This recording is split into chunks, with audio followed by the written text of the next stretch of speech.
The late Harvard professor John Rawls wrote perhaps the 20th century's most important work on social and political thought.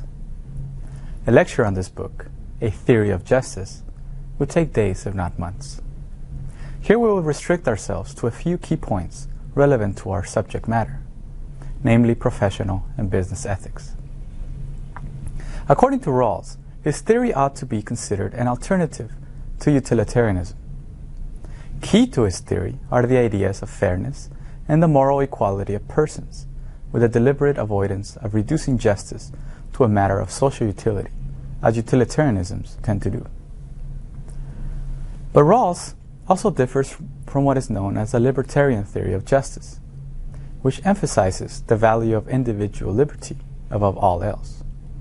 Unlike the libertarians, Rawls does not hold the view that individuals possess certain natural rights independent of social and political organization. For Rawls, rights and obligations are a result of social organizations and not prior to it. The two most important features of Rawls' account are the following. Number one, a hypothetical contract approach. And number two, the principles of justice that he derived from this approach. Now, Rawls' strategy is to ask what we would choose as the fundamental principles to govern society if hypothetically we were to meet for this purpose in what he calls the original position. By situating free rational agents in this make-believe scenario, where they would have to come up with the most important principles in society, Rawls thinks that two principles of justice would be agreed upon. That is, Rawls argues that people in the original position would agree on two principles. First, they would agree on a guarantee of a certain familiar and fundamental liberties for each person. And second, that social and economic inequalities are justified only if those inequalities benefit the least advantaged members of society. We will return to these principles in a few moments. For now, let's try to make sense of the original position. The original position is a hypothetical situation. It is a thought experiment. The original position is not meant as a statement of fact, nor as a statement of possibility. The fundamental motivation for proposing such a situation is to show, according to Rawls, how principles of justice can be justified. In other words, how can we show that those principles that govern our daily social, political, and economic lives are properly reasoned for and are not mere random directives lacking a solid connection to reality? This is an important question, since it seems, at least on the surface, that some principles of justice, like for instance those proposed by his colleague Robert Nozick, are principles of justice that not everyone would agree on. Nozick, a libertarian, believes that protecting individual liberty and free market capitalism is our most important moral principle, and by extension, that we have no moral right to help our fellow citizens either directly or through taxes or government programs. Now, I'm sure that not everyone would agree that this principle of justice is fair, especially not the poor, the oppressed, or the marginalized. It seems, at least on the surface, again, that if you adhere to Nozick's doctrine, it is because your thoughts on what principles of justice ought to regulate our lives are influenced by the place you hold in society. The hypothetical situation Rawls asks us to imagine takes the following form. Rawls asks us to imagine that members of a society come together in order to decide on the ground rules for that society, in particular, on the ground rules that will govern economic distribution. So there we are in the original position, starting from scratch, attempting to decide what principles will regulate our social, political, and economic lives. How do we decide? We could easily pick those principles and those ground rules that seem just. This will not do, however, since one, our attempt to decide on just principles based on what we consider just is circular, and two, as we said before, there are a lot of different theories out there regarding the nature of justice itself. So how do we choose? Rawls suggests that people in the original position choose solely on the basis of self-interest.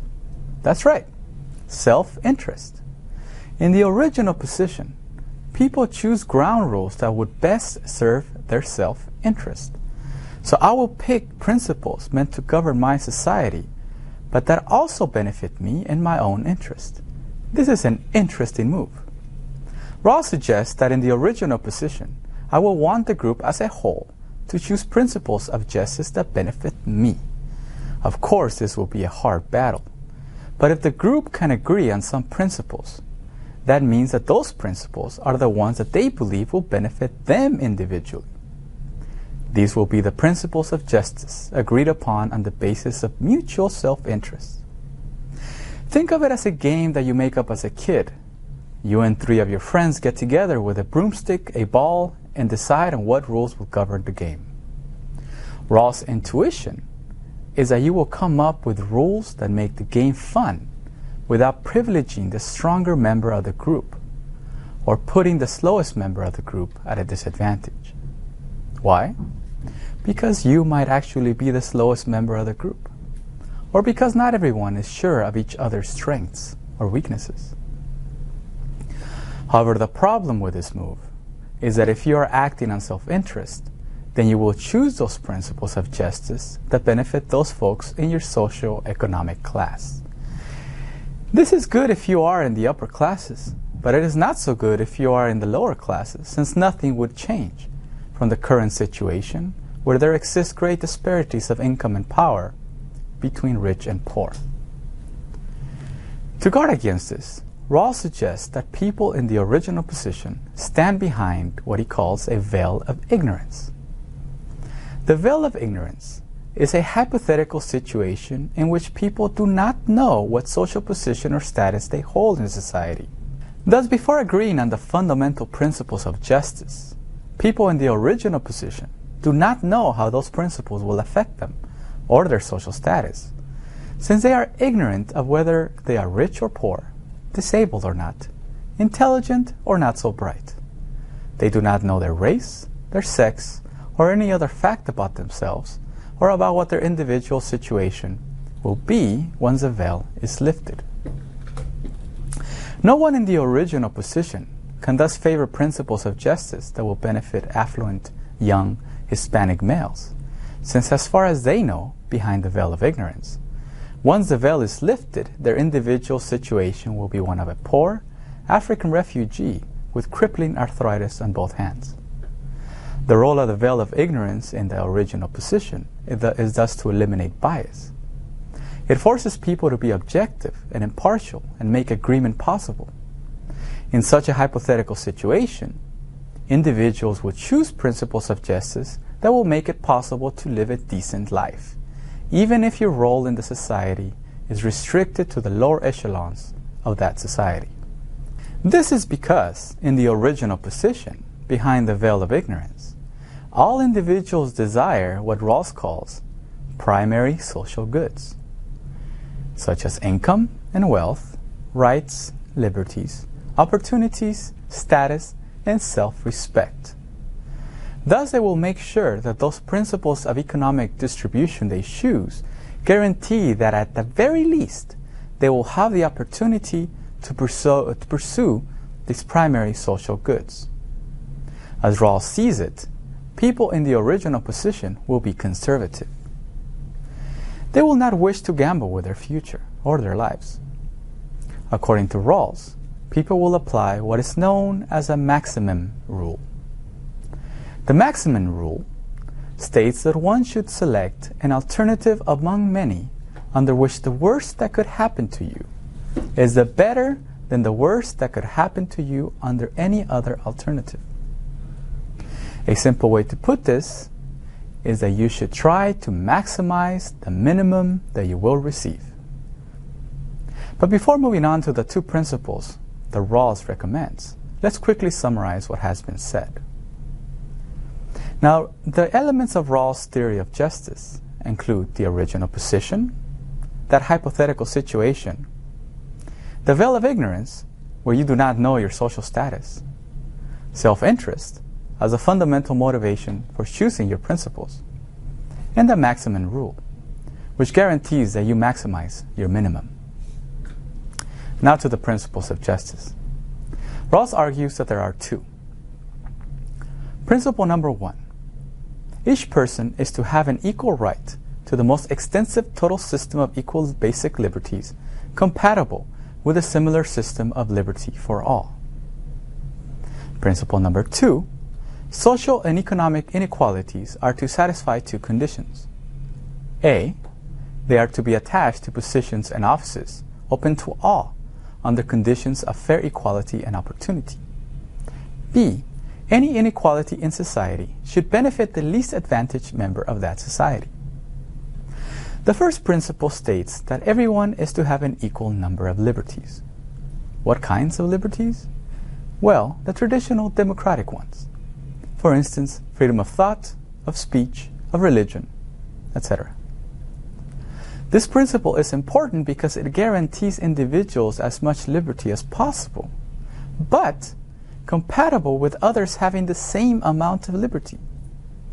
What this means is that while my liberty to do certain things, for instance, smoke in class, is interfered with, this restriction on my liberty is compatible with everyone else's liberty, namely, that no one else is allowed to smoke in class. This is something that everyone in the original position would agree upon.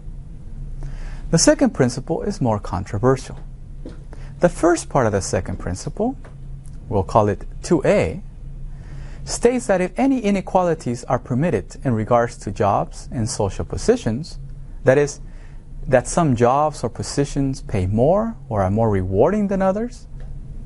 Now, if these inequalities are permitted, then those positions must be open to all. This suggests something crucial, namely, that there must be equality of opportunity among individuals for those positions in society that bring greater economic and social rewards. Now, the second part of the second principle, we'll call it 2B, is a principle that people in the original position would have to agree on if they have no indication of what their station in life will be once the veil of ignorance is lifted. This principle, 2B, is called the difference principle. Now, the difference principle states that any inequalities in society should be to the benefit of the least advantaged member in society. Now, 2B is a direct consequence of employing the maximum rule. The difference principle aims to guarantee that the worst that could happen to you is better than the worst that could happen to you in any other society. Whatever seems unfair or disadvantageous in society must be a result of attempting to privilege the less privileged, or of making sure that the least well-off are better off than the least well-off in other socio-economic systems. In this way, all primary goods are to be distributed equally, unless an unequal distribution benefits the least advantaged. With this, we can see Rawls' primary objection to utilitarianism. Rawls rejects it because in the process of maximizing the total well-being of society, it could permit an unfair distribution of burdens and benefits.